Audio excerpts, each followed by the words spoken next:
Can we curse here? Oh, hell yeah, dude. I was about to drop an F-bomb. We prefer it, actually. We just love the film. I really loved it. I feel like there's so many films like about being an actor or being a performer, and I just love that this had such a unique take on that experience. What's going on with your hair?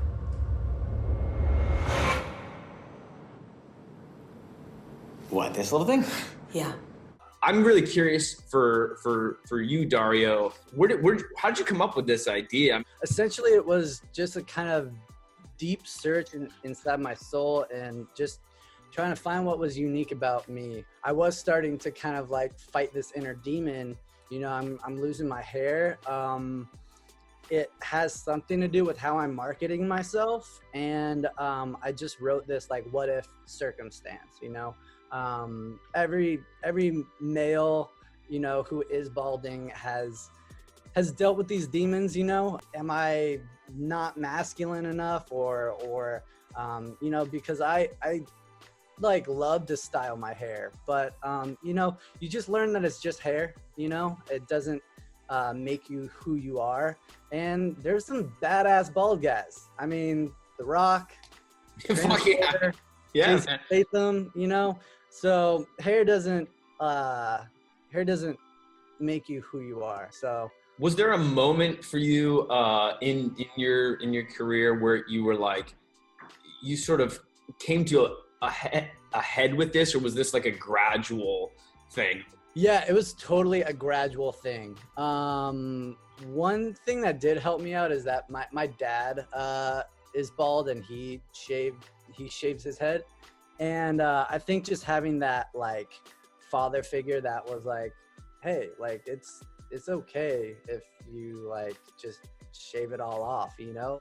Zach, so I loved your performance in this. You're awesome in it. It feels like a really like this collaboration between you two seemed like pretty seamless. Dario and I had this real, on set, it was this real kind of like synergy where we really just understood each other, because Dario originally wanted to play the role himself.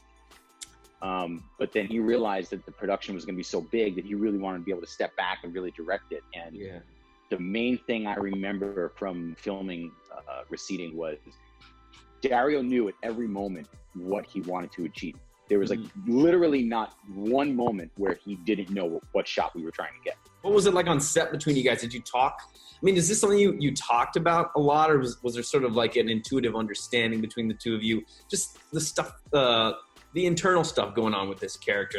Loved Zach's self-tape, and then I brought him in for a callback in person, and I was like, yo, what up, Zach? How you doing? And Zach just brought like a level of like tenacity to the role that didn't exist on the page. And I felt like Receding needed that. It needed, you know, a hard striving person that had a strong will to survive and succeed. Thank you for that, Dario. I will write you a check. I really appreciate those words. It's very, very nice of you to say. I will say to that is that Dario and I had a lot of trust together. So it was just kind of like we were definitely collaborating. There wasn't any like kind of ego bashing going around. It was just like, okay, I know what Dario wants. If I had a thought about something, I'd bring it up. We'd talk it out. We'd shoot it again. Things worked or they didn't work, we would just adjust and we would just keep moving.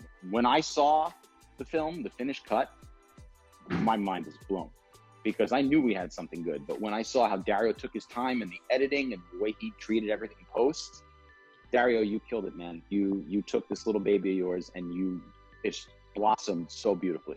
I'm curious what like the biggest challenge was in making the film. Definitely like fundraising was pretty hard.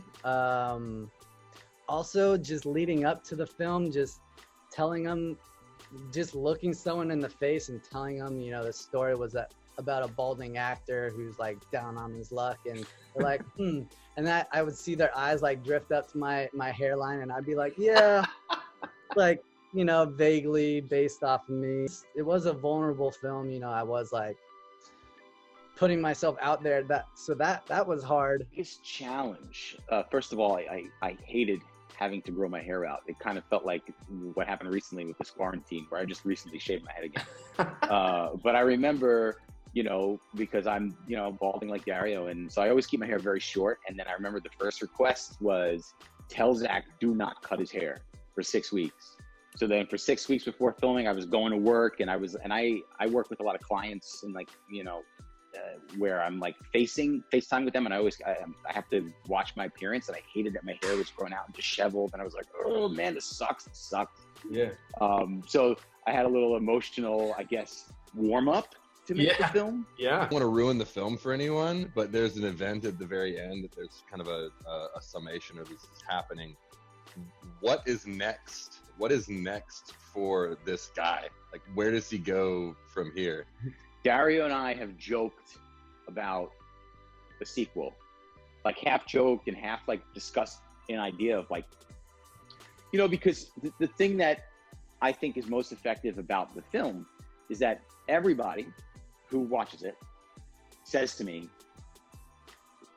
that's it? I want more. I need more.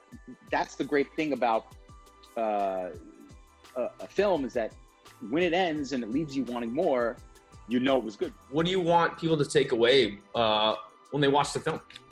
No matter where you are in your life, to just embrace the best version of yourself and to move forward, confidently and being secure in your own skin. I just want more people to be able to see it because I think it really is, between myself and Dario, some of the best stuff we've ever done. One of my favorite things about this film is that even though it focuses on the actor trying to find his way in this crazy business and life, the core of the story is universal to all walks of life, right? It's if you can relate to you don't have to be an actor, filmmaker in the business to relate to the film. If you have an insecurity, which every human being does, you can relate to the film.